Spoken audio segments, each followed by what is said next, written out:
You ever watch something as a kid, and then years later, it hits completely different? That's Zootopia. When it dropped in 2016, we saw a fun buddy cop comedy about a bunny and a fox trying to solve a mystery in a city full of talking animals. Cute, colourful, classic Disney.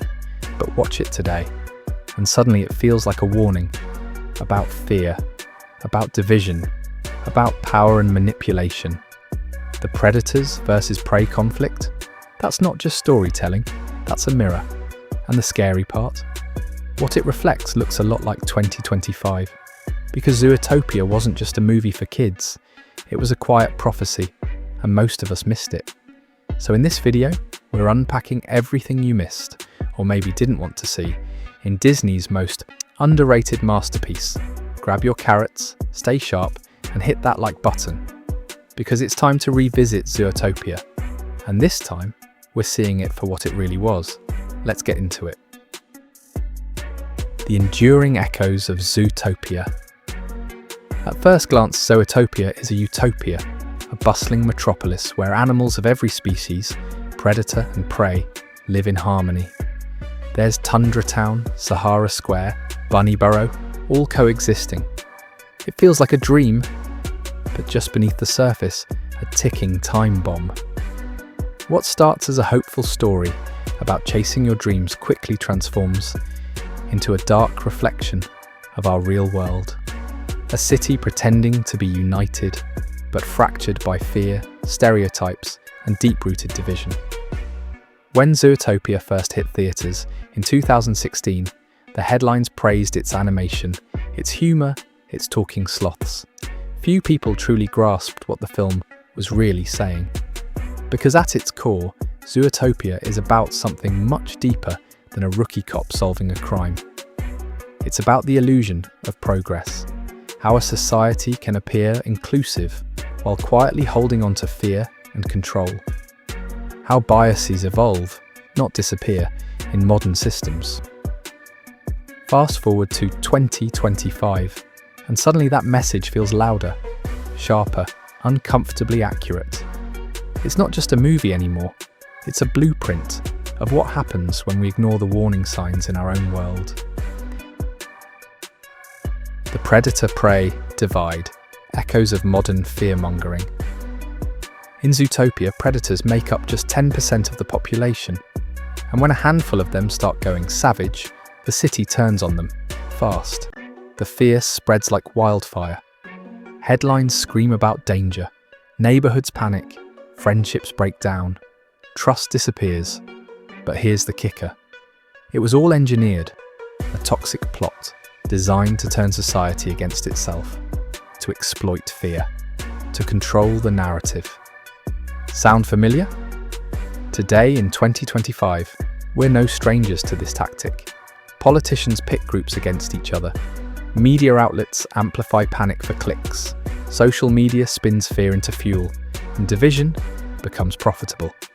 Whether it's race, religion, gender identity, or immigration, the world often feels like it's been split into predators and prey, dangerous, safe, United States, them. Just like in Zootopia, entire communities get labelled and othered based on fear, not facts. The film's mayor, Dawn Bellwether, weaponizes that fear under the guise of safety. She plays the long game, pushing society into chaos while appearing gentle and reasonable. Her actions echo modern-day manipulation tactics. Create a crisis, blame a group, offer control as the solution. But beneath the fictional fur and furor, Zootopia asks a terrifying question. What if the real danger isn't the savage? What if it's the story being told about them? Judy Hopps and Nick Wilde, the unlikely bridge builders. Judy Hopps is the first bunny cop in Zootopia.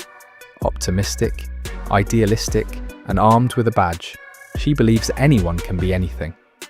Nick Wilde is a sly fox, literally, shaped by years of distrust, discrimination, and survival. At first, they couldn't be more different. Judy sees the world as fair. Nick knows it's rigged. She wants to protect. He wants to escape. But when they're forced to work together, something unexpected happens. They challenge each other's beliefs. Judy learns that her good intentions don't protect her from unconscious bias, especially when she says things that hurt Nick without realizing it. Nick, in turn, learns that not everyone is out to get him, and that maybe, just maybe, trust is possible. Their friendship isn't just cute, it's radical. It models what real allyship looks like, listening when it's uncomfortable, owning up to mistakes, choosing compassion over pride. In 2025, we're constantly bombarded by us versus them narratives. But Judy and Nick remind us that progress doesn't always come from systems. It comes from people, from conversations, from connections, from refusing to let fear write the story. They don't solve everything. They don't pretend the world's perfect, but they start together. Systemic bias and the nice guy facade. At first glance, Zootopia's authority figures seem well-meaning. Chief Bogo? Tough but fair. Mayor Lionheart? Charismatic and determined to keep the city safe. Assistant Mayor Bellwether? Quiet, loyal, hardworking. But beneath these public personas lies a deeper truth, one that's disturbingly familiar. Chief Bogo dismisses Judy Hopps from day one, not because of her skills, but because of what she looks like. A small bunny? She doesn't fit the profile of a real cop. It's not overt hatred. It's systemic bias, the kind that lives in institutions, policies, and expectations. And Mayor Lionheart? He hides the truth when predators start going savage. Not out of malice, but out of fear. Fear of how the public might react, how his reputation might suffer, how the illusion of harmony might crumble. That's the danger of the nice guy facade. It prioritizes comfort over courage, image over integrity, and then there's Bellwether, the quiet assistant who's overlooked, underestimated, and turns out to be the villain. Her resentment becomes fuel for a sinister plan, using fear to rise to power. It's a brutal reminder. When systems ignore injustice, the consequences don't disappear. They mutate. In our world today, these patterns repeat. Corporations that claim diversity but promote none. Governments that promise equality but maintain hierarchies. Leaders who mean well but stay silent when it matters most. Zootopia shows us how even the nicest faces can uphold the worst systems, unless we're willing to question, to challenge, and to change. Zootopia's continuing conversation, a call to reflection. So where does Zootopia leave us? After all the chaos, after the betrayals and revelations, we don't get a perfect ending. Predators and prey don't magically become best friends. Systemic bias isn't wiped away with a single speech. And fear, it still lingers in the air. But what does change is awareness. Judy Hopps returns not as a naive rookie, but as someone who understands the weight of prejudice and the responsibility of standing against it. Nick Wilde, once jaded and marginalised, steps forward, not just as a friend, but as a fellow officer, a symbol of progress, of trust earned, not given. And Zootopia, the city itself, isn't fixed, but it's trying. That's the point. The film doesn't sell us a fantasy of instant change. It challenges us to reflect on our own world, where bias still divides, where fear is still weaponized, and where systems still need to be questioned. It asks, what role do we play? Are we Chief Bogo, writing people off because of who they are? Are we Lionheart, hiding hard truths to protect appearances? Or are we Judy and Nick, willing to listen, learn, and grow? Here's your challenge. Rewatch Zootopia. Not for the laughs, not for the animation, but for the message. Look closer.